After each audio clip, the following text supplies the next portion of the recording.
बहुत साल पहले, जब दुनिया इतनी शोरो गुल से भरी नहीं थी, एक छोटा सा बच्चा था, जैन। एक ऐसा घर जहां दीवारों से गुर्बत झांकती थी और छत से धूप। जैन की कुल कायनात उसकी ज़ईफ दादी थी, जिनका सांस अब उखड़ना शुरू हो गया था। रमजान का दिन था। गर्मी ऐसी कि परिंदों ने पर फैलाना छोड़ दिए थे। जैन के लब खुश्क थे, पेट भूख से आग उगल रहा था, मगर उसकी आंखों में एक अजीब सा नूर था। उसने अपनी दादी की तरफ देखा, उनकी आंखों में बीमारी की मायूसी थी। जैन ने अपनी दादी का हाथ चूमा और सिर्फ इतना कहा, दादी सब्र करें, मेरा रब सब देख रहा है। और वो अपनी पुरानी कुल्हाड़ी उठाकर जंगल की तरफ निकल पड़ा। जंगल में सन्नाटा था। जैन दरख्तों पर कुल्हाड़ी मारता तो उसे लगता जैसे उसकी अपनी हड्डियां टूट रही हैं। अचानक झाड़ियों के बीच कुछ चमका।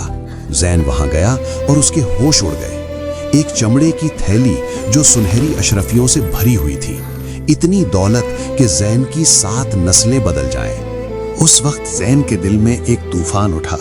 एक तरफ दादी की दवाई थी, नर्म बिस्तर था, पेट भरकर खाना था, और दूसरी तरफ उसका रोजा था। उसने थैली को जोर से पकड़ा और उसकी चीख निकल गई, नहीं, ये मेरा रिस्क नहीं है। अल्लाह, तूने मुझे भूखा रखा है ताकि मैं तेरा इम्तिहान पास करूं। मैं दादी को हराम का निवाला कैसे खिलाऊं?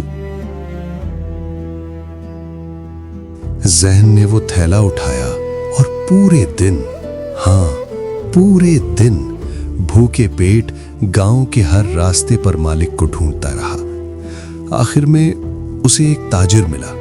जैन ने वो थैला उसके सामने रख दिया।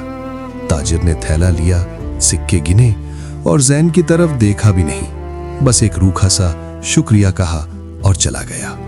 जैन वहां खड़ा रह गया, ना इनाम ना दुआ, सिर्फ खामोशी। सूरज डूब रहा था।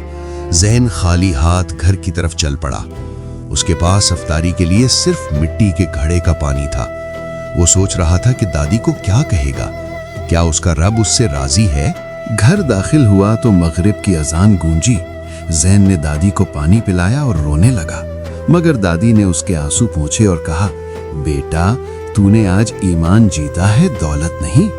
तभी दरवाजे पर दस्तक हुई। बाहर वही ताजिर खड़ा था, मगर उसकी आंखों में अब एहतराम था। उसने कहा, जैन, मैंने जानबूझकर तुम्हें इनाम नहीं दिया था। मैं देखना चाहता था कि क्या तुम पछताते हो, मगर तुम्हारे सब्र ने मेरा दिल जीत लिया। आज से तुम्हारी दादी का इलाज और तुम्हारी पढ़ाई मेरी जिम्मेदारी है।